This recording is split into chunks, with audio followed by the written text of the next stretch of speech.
Side हो जाइए, side सब लोग। इसका नंबर है, जहाँ ये संस्था है 127 राजनगर 2 पालम नई दिल्ली, उसके द्वारा सम्मान पत्र है। पद नाम है परिवर्तक धर्म सम्राट अनंत विभूषित श्री श्री 1008 महामंडलेश्वर डॉक्टर इंद्र देवेश्वरानंद सरस्वती जी महाराज।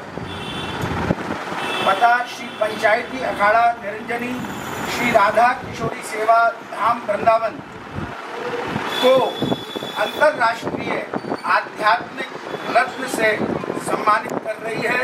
दिनांक 2/8/2024। राष्ट्रीय अध्यक्ष पंडित जुगेंद्र भारद्वाज।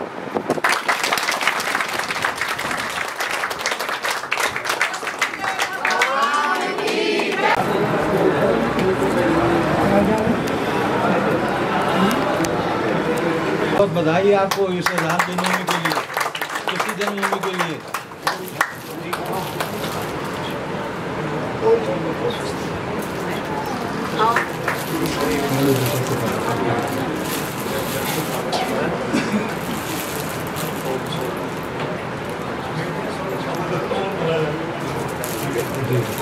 जी का राष्ट्रीय ब्रह्म कीर्ति रक्षक दल ने इनके प्रारूप औथाशक्ति स्वभाव निर्णय जो देश और समाज के लिए आगे बढ़ने के उन्नत विकास के लिए हैं, जैसे नशा मुक्ति अभियान महाराज जी का, अन्य क्षेत्र जो जितने धार्मिक कार्य किए जा रहे हैं ये अतुलनीय हैं। महाराज जी इससे भी बढ़ चढ़ के देश विषयों में जिस तरीके से इस ब्रज धरोहर को लेकर के प्रपंच फैलाया हुआ है, पूरी दुनिया में इनका नाम है।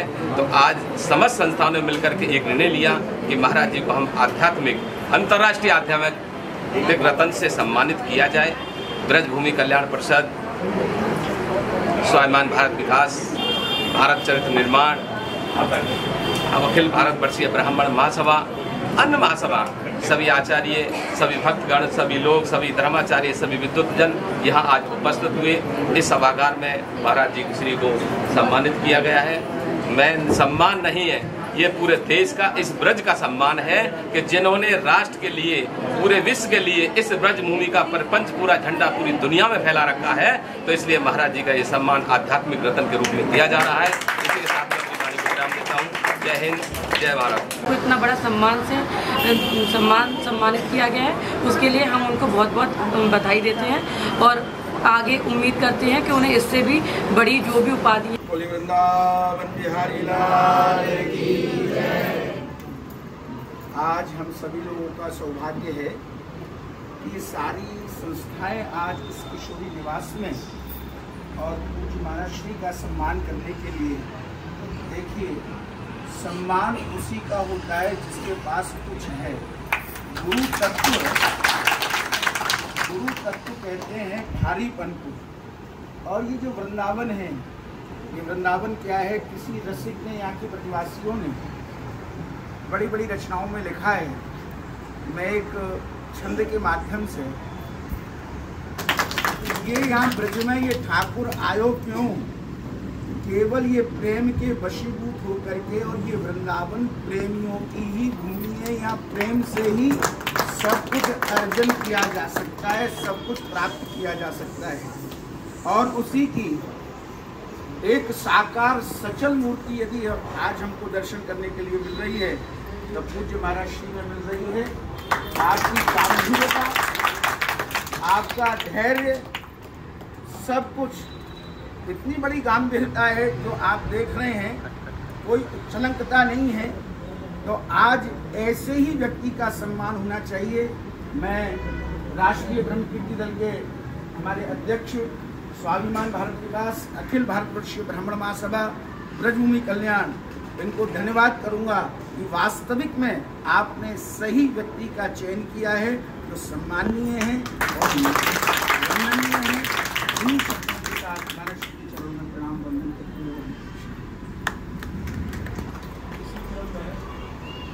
हुए किशोरी सेवा धामनी विराजमानाः महामंडलेश्वराः स्वरामधन्याः अनंतानंद विभूषिताः श्री इंद्र देवेश्वरानंद सरस्वती जी महाराजाः विराजमानाः स्वकीय आसने सन्ति। अस्माकं दक्षिण भागे विराजमानाः अखिल भारतीय ब्राह्मण महासभायाः अध्यक्षाः श्री वशिष्ठ जी महाराजाः, उपाध्यक्षाः आचार्य पीठाधिपतयः अस्माकं दक्षिण भागे विराजमानाः करुणाशंकर त्रिवेदी जी महाराजाः, अन्येपि विभिन्न संस्थायाः अध्यक्षाः अत्र विराजमानाः सन्ति। भागवत शास्त्रस्य महान्तः विद्वांसः यद्यपि अस्माकं प्रियांसः इमे छात्राः अस्माकं महाविद्यालयस्य गौरवभूताः आचार्य नेत्रवाल शास्त्रिणः सर्वेपि तावत् अत्र विराजमानाः सन्ति। इदानीं ये केऽपि महानुभावाः स्त्रियः पुरुषाः जनाः देव्यः मात्रा भगिन्यः बान्धवाश्च अत्र उपविष्टाः सर्वे संस्कृतज्ञाः न सन्ति। अतएव अस्माभिः राष्ट्रभाषायां हिन्द्यां स्वकीयम् उद्बोधनं दीयते। देखिए महाराज, ऐसा है, यह भारतवर्ष जो है इसके लिए यह प्रसिद्धि है। भारतस्य प्रतिष्ठे द्वे संस्कृतम संस्कृतिस्तथा। भारत की दो प्रतिष्ठा है, संस्कृत और संस्कृति, क्योंकि संस्कृति जो है संस्कृत वाङ्मय में ही सन्निहित है और हिंदी जो है वह संस्कृत का ही रूपांतरण है। शुद्ध हिंदी वही बोल सकता है जो संस्कृतज्ञ होगा, जो संस्कृतज्ञ नहीं होगा वह शुद्ध हिंदी बोल ही नहीं सकता। और आज विभिन्न संस्थाओं के द्वारा जो महाराजा श्री को अंतर्राष्ट्रीय आध्यात्मिक रत्न से सम्मानित किया गया है, यह अत्यंत गौरव का विषय है। क्यों कि शास्त्रों में लिखा गया है, नीतिकारों ने लिखा है, विद्या विवादाय धनम मदाय शक्ति परेशान परिपीडनाय खलस्य साधोर विपरीतमेतत् ज्ञानाय दानाय च रक्षणाय। तो देखिए पहले चरण में क्या है, विद्या विवादाय। विद्या जो होती है विवाद को जन्म देती है। धनम मदाय, धन मदांध कर देता है। विद्या विवादाय धनम मदाय शक्ति परेशान परिपीडनाय। शक्ति चारों तरफ से लोगों का उत्पीड़न कराती है। तो ऐसे विद्या का क्या काम, ऐसे धन का क्या काम, ऐसे शक्ति का क्या काम। तो कहते हैं भाई शांत रहो, आगे पहले देखो। खलस्य, वहां अर्धविराम है, कोमा है। यदि खलस्य वार्ष्वे विद्या विद्यते तभी विवाद करी। यदि दुष्ट के पास विद्या है तो विवाद को जन्म देती है। विद्या विवादा धनम मदाया। अगर दुष्ट के पास धन है तो रावण कंस इत्यादि की तरह मदांध हो जाएगा, और शक्ति है तो लोगों का गला दबाएगा, उत्पीड़न करेगा। लेकिन साधो इंद्रदेवानंद सरस्वती जैसे महामंडलेश्वर के पास अगर विद्या है, धन है, तो तमाम वैभव से विभूषित हो रहे हैं।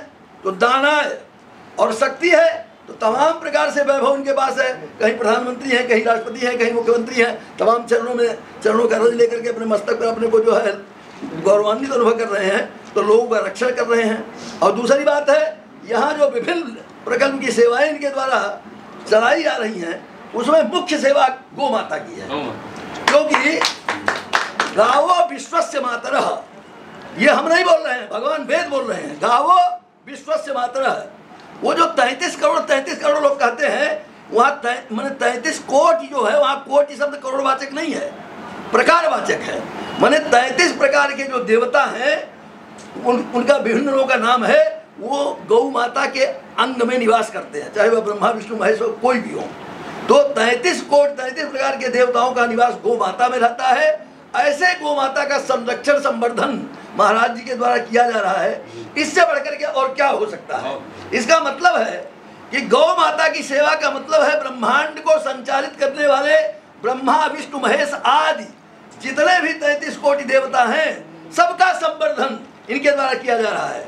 और सेवा धर्म जो है ना अत्यंत कठोर है। लक्ष्मण ने 14 वर्ष तक राम की सेवा की है। 14 वर्ष तक सोए नहीं है, 14 वर्ष तक खाए नहीं है, 14 वर्ष तक जो है ब्रह्मचारी रहे हैं। क्योंकि मेघनाद का वध वही कर सकता था जो 14 वर्ष तक न सोएगा, न खाएगा और न जो है ब्रह्मचर्य को भंग करेगा, तभी वह मेघनाद का वध कर सकता है। तो सेवक धर्म अत्यंत कठोर। यहाँ कोई बुरा न मानना, किसी का कोई नौकर हो, बढ़िया प्रिय नौकर हो, और उसको बिना वजह आप परेशान कीजिए, और उसके बाद उसको कहो ए बैठ जा, बैठ जाएगा। उसको उठ, अगर आप 100 बार उसको कहे बैठ उठ बैठ बैठ, तो कहेगा क्या पागल हो गए क्या। ये सेवक धर्म नहीं है। अगर स्वामी करोड़ों बार इस तरह से कहे फिर भी उठे बैठे और उसके मन में घृणा न आवे, उसको कहते हैं सेवक। तो सेवक धर्म कठोर इसीलिए हुआ गया है। और ये सेवा प्रकल्प है। हम जिस रामानुज संप्रदाय में दीक्षित हैं, उसी संप्रदाय में हमारे प्रिय शिष्य नेत्रपाल जी हैं, जो हजारों विद्यार्थियों को पैदा कर चुके हैं, भागवत के बड़े बड़े विद्वान पैदा कर चुके हैं। और ये नेत्रपाल शास्त्री जब हमारे यहाँ पढ़ते थे तो माथुर चतुर्वेद संस्कृत महाविद्यालय में प्रवचन प्रतियोगिता, मंडलीय प्रतियोगिता या राष्ट्रीय प्रतियोगिता हुई थी। उसमें जो है सर्वप्रथम आकर के महाविद्यालयों को गौरवान्वित किए थे। आज पूरे विश्व को गौरवान्वित कर रहे हैं। ये नेत्रपाल जी भी उसी में से हैं, रामानुज संप्रदाय में से। और रामानुज संप्रदाय में सेवा के लिए लिखा गया है, सेवा धर्म परम गहन।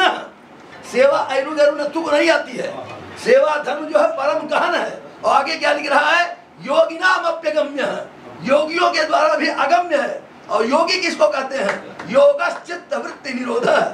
यह मानवीय शरीर परमात्मा के द्वारा जो हमको आपको सबको प्राप्त हुआ है, हमारी जो 11 प्रकार की इंद्रियां हैं उनका सदुपयोग जहां होना चाहिए वहां न करके सांसारिक विषय प्रपंचों में हमारी इंद्रियां लगी हुई हैं, उससे खींच करके जिसके लिए हमको इंद्रियां प्रदान किया परमात्मा ने, वहां जाकर के लगा देना चित्त के वृत्ति का निरोध। सम्मान हमें सबको ऐसा अनुभव स्वयं अपना सम्मान अपना स्वभाव है, आचरण है, चरित्र है, जो चित्रण है, वो अपने आप में एक सम्मान का खजाना। परंपराएं ऐसी हैं, जिस लोग है उसी को आज हम सभी धर्माचार्य, भागवताचार्य, ऋषिगण, जैसे मैं राष्ट्रीय पंथी रक्षक दल, स्वाभिमानी भारत विकास, अखिल भारतीय ब्राह्मण महासभा, ब्रजभूमि कल्याण परिषद, भारतीय चरित्र निर्माण संस्थान और तमाम अन्य संस्थाएं, धार्मिक संस्थाएं आज महाराज जी का सम्मान करके भारत की और इस ब्रजभूमि वृंदावन की कीर्ति को विदेशों में और विश्व भर में इनके नाम, इनकी इज्जत और इनके व्यक्तित्व के द्वारा और चमकाना चाहते हैं। हम अपने आप को सौभाग्य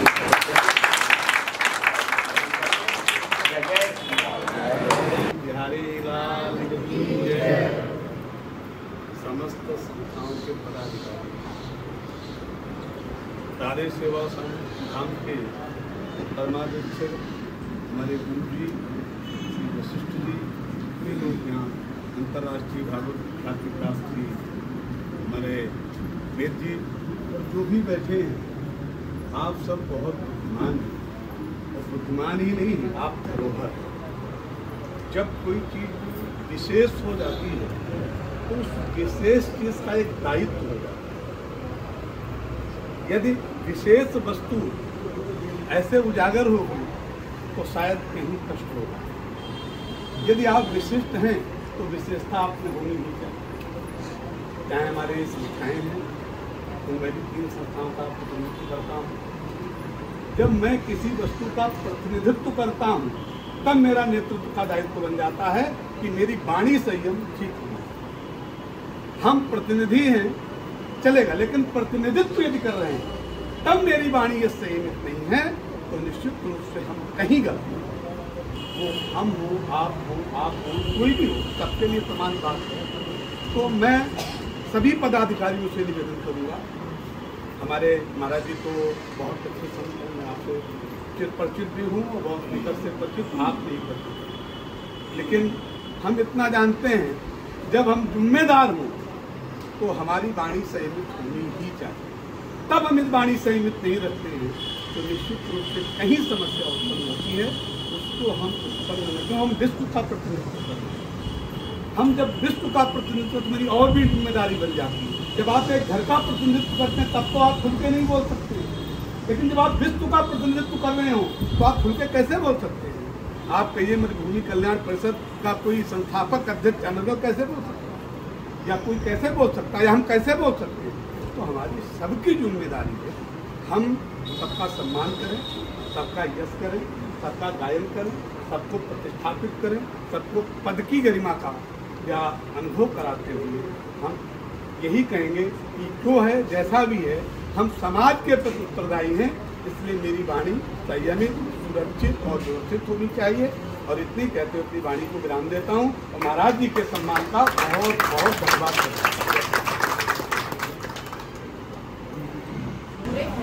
और ब्रज के नियमों में जो भी हमने अभी तक उनके बारे में जाना है, समझा है और इतनी जिम्मेदारी से वृत्ति उत्थान के लिए इतने महान कार्य किया और लोगों को जागरूक किया, वृत्ति संस्कृति और संस्कार बचाने का कार्य किया।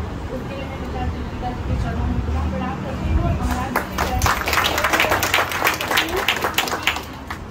राष्ट्र का निर्माण सपनों के तानों बातों से नहीं, लहू और लोहे से होता है और इसको जो है साक्षात्कार में हम सब महाराज जी के सानिध्य में और उनके कार्यों के द्वारा हम लोग सब लोग देख रहे हैं और ये हमारी सबकी जिम्मेदारी बनती है कि बड़ी बड़ी संस्थाएं छोटी हो या बड़ी, फिर हम किसी संस्था से नहीं भी जुड़े हैं, हमारे व्यक्तिगत जीवन बनता है, कर्तव्य बनता है कि ऐसे महान पुरुषों से जुड़े, उनका आशीर्वाद प्राप्त करें, उनका शांति प्राप्त करें और उनके मार्गदर्शन में हम अपने नागरिक और राष्ट्र के प्रति समाज जो हमारी जिम्मेदारी है ये हमारा संकल्प होना चाहिए और यही हमारे स्वाभिमानी भाजपा का भी संकल्प है कि हम राष्ट्र के लिए व्यक्तिगत चीज़ों से बाहर हट करके महिलाओं के लिए, बच्चों के लिए, समाज के लिए, पर्यावरण के लिए, गायों के लिए, धर्म के लिए हम सब कुछ न कुछ करें और ये हमारी जो है दैनिक जीवन शैली से जो है प्राथमिकता में होना चाहिए हमारा, क्योंकि जन्म भगवान ने किसी न किसी उद्देश्य के लिए दिया है और ये सारी चीज़ें संस्कार हमें ऐसे महापुरुषों से जाकर विश्वास रख करके इनके मार्गदर्शन पे बताए गए मार्गदर्शन पे चलते रहें और निरंतर प्रयास करते रहें, जिससे हमारा संकल्प होना चाहिए।